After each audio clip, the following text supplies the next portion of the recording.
savolingizga hali javob bera olmadim.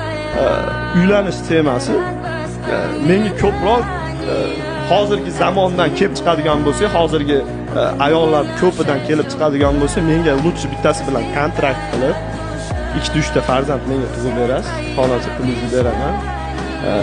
Bola menga siz davom ettiraverasiz. Chunki men u ayolni ertaga yuragini siqib qo'yishini xohlamayman, to'g'risi. Chunki ayollarga ishonch qolmagan ko'piga.